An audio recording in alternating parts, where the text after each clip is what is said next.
ጤና ይስጥልኝ እንዴት አላችሁ? ሰላም ጎሳዬ ነኝ። ለቻናሉ አዲስ ከሆናችሁ ሰብስክራይብ በማድረግ ጀምሩ። ፕሮግራሙን ከወደዳችሁት ደግሞ ላይክ እና ሼር እንድታደርጉ ይሁን። ስለምትሰጡኝ ውድ ጊዜ ስለ አስተያየቶቻችሁ ሁሉ እጅግ አድርጌ አመሰግናለሁ። የሊግ ጨዋታዎች ተመልሰዋል ከኢንተርናሽናል ብሬክ በኋላ።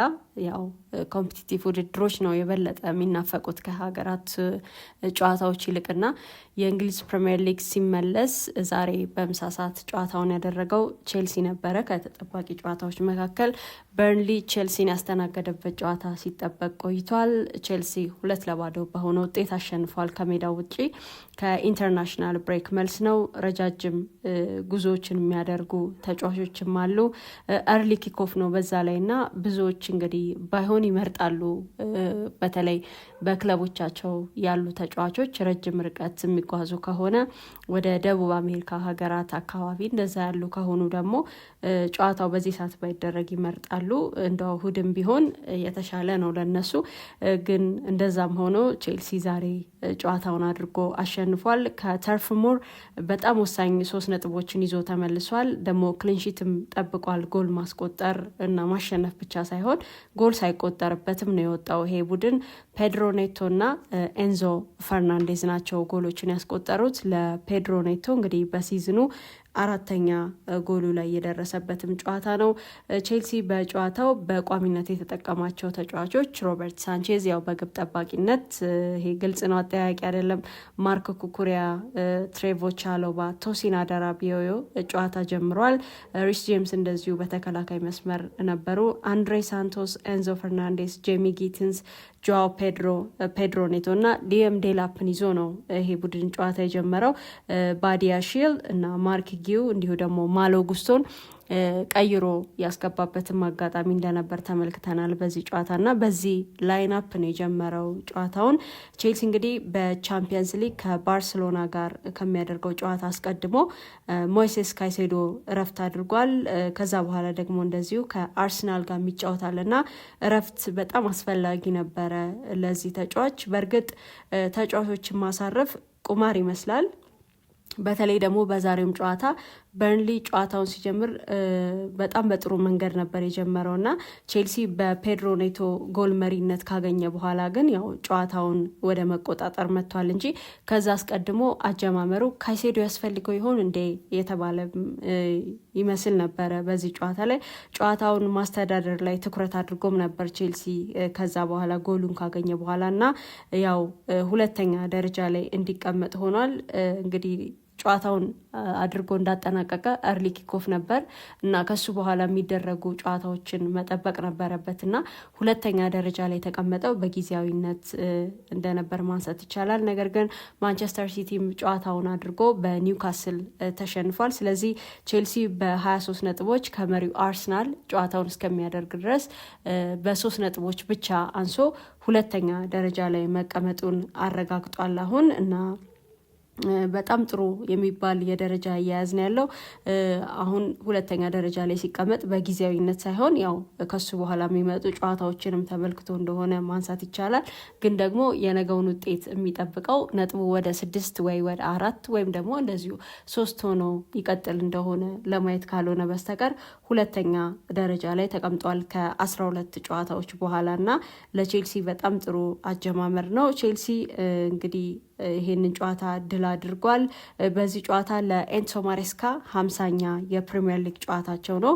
27ኛ ደግሞ ድል ነው ያስመዘገቡት እና ቼልሲ ያው በመጀመሪያው አጋማሽ በተለይ ደግሞ ከጎሉ በፊት በነበሩት ደቂቃዎች በርንሊ በጣም ጥሩ አጀማመር አድርጎ ነበረ። እንደውም ስህተቶችንም ሰርቷል። ምናልባትም የፍጹም ቅጣት ምት ስላልተሰጠበት እድለኛም ያደርገዋል እንጂ ጎል የሚቆጠርበት እንደነበረ ማንሳት ይቻላል። ከጎሉ በኋላ ግን በጣም የተሻለ የተነቃቃ ቡድን፣ ጨዋታውን ለማስተዳደር ለመቆጣጠር ቁርጠኛ የነበረ ቡድን፣ ቅያሬዎችን ያደረገ መደበኛ የጨዋታ ጊዜ ሊጠናቀቅ 2 ደቂቃዎች ሲቀሩ ደግሞ ተጨማሪ ጎል ያስቆጠረበትና የበርንሊን ተስፋ ሙሉ በሙሉ ያጨለመበት እንዳይለመልም ያደረገበትንም ሁኔታ ተመልክተናል። እዚህ ጎል ላይ እንግዲህ ኤንዞ ፈርናንዴዝ ያስቆጠረው ተቀይሮ ወደ ሜዳ የገባው የማርክ ጊው ብቃት በጣም ግሩም ነበረ። በተለይ ሆልድ አፕ ፕሌው በጣም የተለየ ነበር። ለኤንዞ ያንን ኳስ ከመስጠቱ በፊት እንግዲህ ኳሱን ከተከላካዮች ለመሸፈን ለኳሱ ከሌላ ለመስጠት ሰውነቱን የተጠቀመበት መንገድ በጣም የሚደንቅ እንደነበረ ተመልክተናል። የቡድን አጋሩ ኤንዞ ቀድሞ እንዲዘጋጅም ያደረገ ተግባር ነው። ለፓስ ስፔስ ክሬት ለማድረግ በጣም ወሳኝ ስኪል ነው እንግዲህ ይሄ የሆልድ አፕ ፕሌይ እና የጨዋታን ቴምፖንም ለመቆጣጠር ደግሞ ከአማካይና አጥቂ ጋር ሊንክ አፕም ለማድረግ እድሎችን የሚሰጥ አጫወት ነው እና ይሄ ስኪል በማርክ ጊው ላይ የተመለከትነው እጅግ በጣም ጥሩ ሆኖ ነው። ጥንካሬው፣ ሚዛኑን የጠበቀበት መንገድ፣ ባዲ ፖዚሽኒንጉ እንዲሁ ደግሞ ኳሱን የከለለበት መንገድ፣ በመጨረሻም ደግሞ የፓሲንግ ውሳኔውም በጣም ድንቅ እንደነበረ ማንሳት ይቻላል እና በጣም ግሩም ነበር ተቀይሮ ከገባ በኋላ ይሄ ተጫዋች። ቼልሲ እንግዲህ ከዚህ ጨዋታ ያተረፈው እጅግ በጣም ብዙ ነው። ደግሞ ያለ ካይሴዶ መጫወትንም ያየበት ነው። ግን እንዴት ያለ ካይሴዶ የሚለው ጥያቄ ነበረ። ተጋጣሚው ደካማ ስለሆነ ነው፣ ያው ከበርንሊ ጋር እንደሆነ ይታወቃል። ስለዛ ብቻ ነው ወይስ ደግሞ ተጋጣሚው እንዲቋቋሙ ያስቻለበት ሌላ መንገድ አለው? የካይሴዶ አለመኖርንም ተከትሎ በምን መንገድ ተቋቋመው ይሄን ቡድኑ ያለ ካይሴዶ ተጋዳይነቱን ያሳየበትም እንደሆነ ተመልክተናል። አስቀድሞ እንግዲህ ስለ ኮል ፓልመር በጣም ብዙ ብለናል። ያለ ኮል ፓልመር ይሄ ቡድን ውጤት እያመጣ ነው። በእርግጥ ግን ደግሞ ከኮል ፓልመር ጋር በጣም የተሻለው ቡድን እየሆነ ስለተመለከት ነው። ከሱ መመለስ ጋር ደግሞ የተለየ ቼልሲ እንደምናይ እናስባለን እና አሁን ደግሞ ያለ ካይሴዶም መጫወት ማሸነፍ እንደሚችል የሚያሳየበት ነበር። ግን ደግሞ ተጋጣሚውን መርሳት የለብንም። የተጋጣሚው ድክመት እንዳለ ሆኖ ቼልሲስ ይሄንን ለመቋቋም ያስቻለው በምን መንገድ ነው የሚለውን በጥቂቱ ለማየት እንግዲህ ካይሴዶ ለብሔራዊ ቡድን ግዳጅ ወደ ኤኳዶር አቅንቶ ነበር። እናም ብዙ ጨዋታዎችን እንደማድረጉ በሲዝኑ እንግዲህ ለብሔራዊ ቡድንም መጫወቱ ይታወቃል።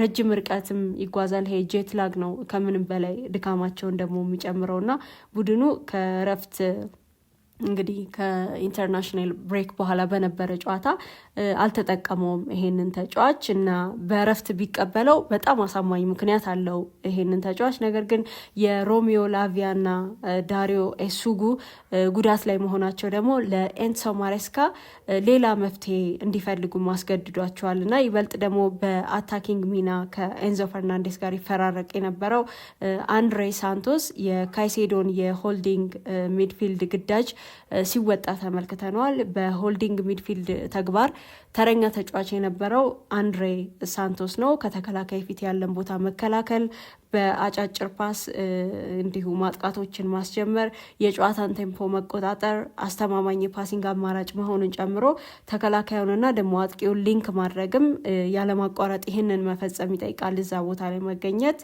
እና የኋላ መስመሩን ከአደጋ መጠበቅ፣ ይሄ ሚና እንግዲህ ጠንካራ ታክሊንግም የሚያስፈልገው እንደሆነ ተመልክተናል። በጣም ጥሩ የቦታ አያያዝ ግንዛቤም የሚጠይቅ ነው እና ሞይሴስ ካይሴዶ በጣም በግሩም ብቃት ነው ይህንን ሲያደርግ የተመለከት ነው። ታዲያ በአንድሬ ሳንቶስ የታየው ለዚህ ተግባር ተረኛ የነበረው ተጫዋች ተመልካችና ደጋፊዎችን እጅግ አስገርሟል። ደግሞ የጨዋታው ኮከብም ተብሏል። ይሄ ተጫዋች በራስ መተማመኑ በጣም የሚደንቅ ነበረ። ዱዌልስ ላይ ያለው ነገር፣ የሪከቨሪ ሩጫዎችም ነበሩት። እንዲሁ ደግሞ ጊዜያቸውን የሚጠበቁ ብሎኮችንም ሲያደርግ ተመልክተነዋል እና በእርግጥ ይሄ ተጫዋች ልክ እንደ ካይሴዶ በሁለቱም በሆልዲንግ ሚድፊልድ እና ደግሞ በፕሌይ ሜኪንግ ባይሆን በአንዱ ሚና ግን በጣም ግሩም ተጫዋች እንደሆነ ተመልክተነው ነበረ።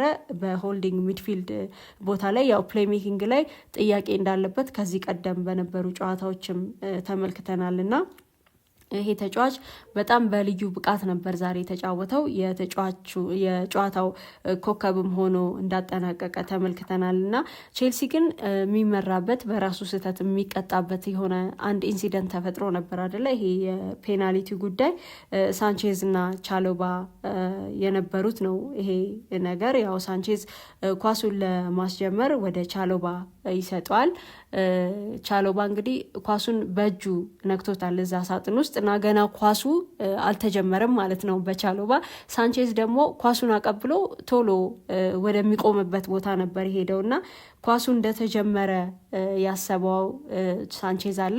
ደግሞ ጨዋታው ገና ሊጀመር እንደሆነም ገና በእጁ ኳሱን ይዞ ጨዋታው ሊጀምር የነበረውም ቻለው ባለና በዚህ መሃል የፔናልቲ ያሰጣል አያሰጥም የሚል አንድ ሀሳብ ተፈጥሮ ነበር። ግን በኮመን ሴንስ ውሳኔ እንዲያሳልፉ ነው የእግር ኳስ ሁኔታው የሚገልጠውና በዛ ሁኔታ ይሄንን አልፈውታል እንጂ ቼልሲ የፍጹም ቅጣት ምት ሊሰጥበት የሚያስችልም አጋጣሚ ነበር። ከዚህ ቀደም በእንደዚህ አይነት ኢንሲደንቶች እንዲሁ የታለፉም አሉ። በኮመን ሴንስ ዳኛው ፔናልቲ ያልተሰጠባቸው ደግሞ በአንዳንዶቹ የተሰጠባቸውም አጋጣሚዎች ነበሩና ብቻ በዚህ ስህተት ቼልሲ ከፔናልቲ አምልጧልና ጎል ሳይቆጠርበት ወጥቷል በዚህ ጨዋታ። ሌላኛው ግን መነሳት ያለበት አንድ ተጫዋች ካለ በዚህ ጨዋታ ብቻ ሳይሆን እንዳው ዛሬም ጎል አስቆጥሯል፣ ግን በጣም በልዩነት በብዙ መነሳት ያለበት ተጫዋች አለ። ስለ ፔድሮ ኔቶ ነው።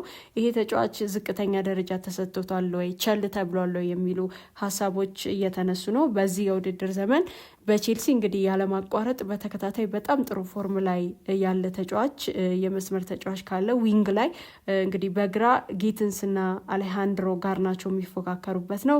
የቀኙ ደግሞ የኔቶና ያው የተአምረኛው የታዳጊው የወጣቱ ኤስቴቫኦ ነው ይሄ ቦታ እና ኔቶ እንግዲህ በዴላፕ ጉዳት ምክንያት 9 ቁጥር ሆኖም ተጫውቶ ተመልክተናል። አሁን እንግዲህ ዴላፕ ተመልሷል። ስለዚህ የተጫዋች ወደ ቦታው ይመለሳልና ብቻ በመስመር ለሚደረግ ማንኛውም እንቅስቃሴና ማጥቃት ቼልሲ ለሚያደርገው የመስመር እንቅስቃሴ ኔቶ ያለበት እንደሆነ በግልጽ መናገር ይቻላል። ቀጥተኝነቱና ደግሞ ጥንካሬው በቡድኑ ብዙ ዋጋ የሚያሰጠውም ተጫዋች ነው በዚህ ሁኔታና ኤስቴቫኦ ያው በጣም አስደናቂ ታለንት ነው። ገና በጣም ወጣት ተጫዋች ነው። ኳሲዝ የሚያምርበት ደግሞ እያንዳንዱ እንቅስቃሴው ኤንድ ፕሮዳክት ያለው ነው። እሱ ኳሲዝ ወይ ፓስ ወይ ክሮስ ያደርገዋል ወይ ራሱ ለጎል ይሞክረዋል እና እያንዳንዱ እንቅስቃሴው ኤንድ ፕሮዳክት ያለው በጣም ግሩም ተጫዋች ነው።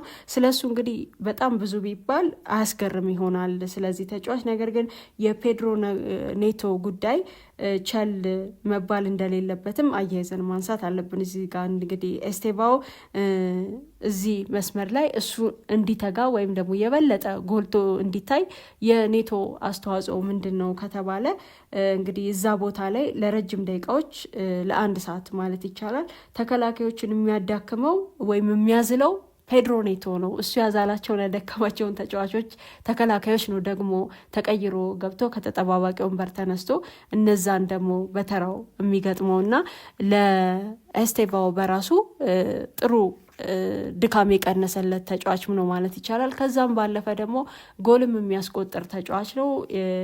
እንደ የተጋጣሚ ተከላካዮችንም የሚያስጨንቅ የጎል እድሎችን የሚፈጥር ፓስ የሚያረግ ክሮስ የሚያረግ የመስመር እንቅስቃሴው በአጠቃላይ በጣም ድንቅ የሆነ ተጫዋች ነው ፔድሮ ኔቶ። ደግሞ የኤስቴቫኦንም ጉዳይ እንዳነሳሁት ነው። ስለዚህ የኔቶ ኤስቴቫኦ እዚህ ቡድን ላይ መምጣት ወይም አሁን የኤስቴቫኦ መጨመር ይህንን የቀኝ መስመር የበለጠ ጠንካራ እንደሚያደርገው ይታወቃል እና ከዚህ ከቀኝ መስመር ነው አብዛኛው የጎል ሙከራዎችም ደግሞ ጎሎችም እያገኘ ያለው። በእርግጥ የጊትንስና አሌሃንድሮ ጋርናቾ በጣም በብዙ የሚጠበቅ ነው፣ ግን የበለጠ በየትኛው ሳይድ ነው ካለን የጎል ኢንቮልቭመንት ያለው ይሄኛው የቀኝ ሳይድ እንደሆነ ማንሳት ይቻላል እና ፔድሮ ኔቶ በጣም የሚደንቅ ተጫዋች እንደሆነ ተመልክተናል። ለኤንሶ ማሬስካ ይሄ ጨዋታ 50ኛ የፕሪሚየር ሊግ ጨዋታቸው ነው፣ ደግሞ 27ኛ ድል የሚያስመዘገቡበት ነውና የቼልሲ ነገር እንግዲህ አሁን የቻምፒየንስ ሊግ ቦታን ለኔክስት ሲዝንም እንደዚሁ ከማስጠበቅ ያለፈ ይመስልና ለበለጠ ደግሞ የዋንጫ ተፎካካሪም እንደሆነ ማሰብ መታጨትም ይኖራል። ደግሞ እንደገና ስለ ቻምፒየንስ ሊግ ቦታ ብቻ እንድናስብ እሱንም እንዳያጣ ስጋት የሆነባቸው አጋጣሚዎች አሉና የቼልሲ ነገር እንደዚህ ሆኗል። ከተለመደው በታች ደካማ አነስተኛ ጥራት ያለው አጫወት ደግሞ ሌላ ጊዜ በሌሎች ጨዋታዎች ደግሞ እንደሚጠበቀው በጣም የሚገርም ጠንካራና በጣም ጥራት ያለው አጫወትም ሲያሳየን እንመለከታለን። የሊቨርፑልና የሰንደርላንዱን ጨዋታ በንጽጽር ማንሳት ይቻላል። ጀብደኛ ሆኖ የሚመጣባቸው የሚገርም አጫወት የሚያሳይበት ለዋንጫ እንዲታጭ የሚያደርጉ ጨዋታዎችን እንመለከትና ከዛ ደግሞ 4ኛ ደረጃን ይዞ ማጠናቀቅ አሁን ለቼልሲ ስኬት ነው የሚባልበት ሁኔታ አለና የቼልሲ ሁኔታ እንዲህ ያሉ ጉዳዮችም ያሉበት ነው። ደግሞ ካርዶችንም የሚመለከቱበት ብዙ አጋጣሚዎችን ተመልክተናል። የቢጫ ካርዶች፣ የቀይ ካርዶች ከአሰልጣኙ ጭምር ብዙ የተመለከትንበት ነውና ቼልሲ አሁንም ጥያቄ ያለበት በእርግጥ ከሎ ብሎክ ጋር በሎ ብሎክ ከሚጫወቱ ቡድኖች ጋር ሲጫወት ያው ችግር ሆኖበት እንደነበር ተመልክተናል። በዚህ የውድድር ዘመን ግን እንዲህ ካለ ፈተና ወይም በእነሱ ለሚገጥመው ፈተና ጥሩ መፍትሄ ጥሩ መልስ ሲሰልጥም ተመልክተነዋል። በጣም በብዙ አድጓል፣ ተሻሽሏል ማለት ይቻላል። አማካዩ ግን አሁንም በሜዳ ላይ እንግዲህ የበለጠ ፈጠራ መጨመር ይኖርበታል። ከተጋጣሚ ማን ማርኪንግ እንግዲህ ለማምለጥ መፍትሄ ማበጀትም እንደሚኖርበት ተመልክተናል። ስለዚህ ቼልሲ አሁን በአውሮፓ ውድድር ቦታውን ስለማስጠበቁ የሚያጠራጥር አይመስልም። ደግሞም ይህንን ማድረግ በድጋሚ የቻምፒየንስ ሊግ ቦታን ይዞ ማጠናቀቅ ለቼልሲ በጣም ትልቅ ስኬት ነው ብዬ ነው ማምነው። ስለ ዋንጫ ተፎካካሪነቱ ግን ምስክር ለመሆን አሁንም ግልጽ አይደለም፣ ወይም ደግሞ ለመረዳት የሚያስቸግር ነው። ይህ አሁን ሁለተኛ ደረጃ ላይ ተቀመጠ ከበርንሊ ነጥብ በማሳካቱ በጣም ወሳኝ 3 ነጥብ ነው የያዘው። ያው ማንቸስተር ሲቲ ሽንፈትን በማስተናገዱ ይህንን አጋጣሚ በደንብ ተጠቅሟል። ከዛ ደግሞ በሚመጡ አጋጣሚዎች ስለ ቼልሲ እርግጠኛ ሆነን መናገር አንችልም። እኔ እርግጠኛ ሆኜ መናገር የምችለው አንድ ነገር ካለ በዚህ የውድድር ዘመንም ለሚቀጥለው የቻምፒየንስ ሊግ ውድድር ያንን ቦታ ይዞ ማጠናቀቅ እንደሚችል ነው። ግን ስለ ዋንጫ ተፎካካሪነቱ ምስክር ለመሆን ግን አሁንም ግልጽ የሆነ ነገር የለም። በእርግጥ በ12 የፕሪሚየር ሊግ ጨዋታዎች ሁለተኛ ደረጃ ላይ መቀመጥ ቀላል አይደለም። አሁን ብዙ ፉክክሮች ያሉት ነው ይሄ የፕሪሚየር ሊግ ጨዋታ። ከጨዋታ ጨዋታ የምናየው አዳዲስ ነገር አለ። እግር ኳስ በተፈጥሮም ተገማች ያልሆኑ ነገሮችን የሚያሳየን ነው። አሁን ደግሞ የበለጠ ተገማች እንዳይሆን አድርጎታል።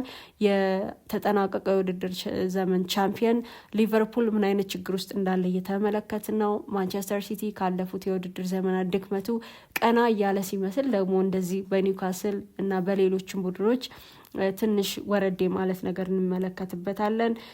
አርሰናልን በጣም በጥንካሬ የቆየ ቡድን ነው። እንደውም በአቻ ውጤት ማጠናቀቅ ከኢንተርናሽናል ብሬክ በፊት የነበረውን ጨዋታ በአቻ ውጤት ማጠናቀቅ ጎል ማስተናገዱ ልክ እንደ ትልቅ ዜና ሲወራ ቆይቷል።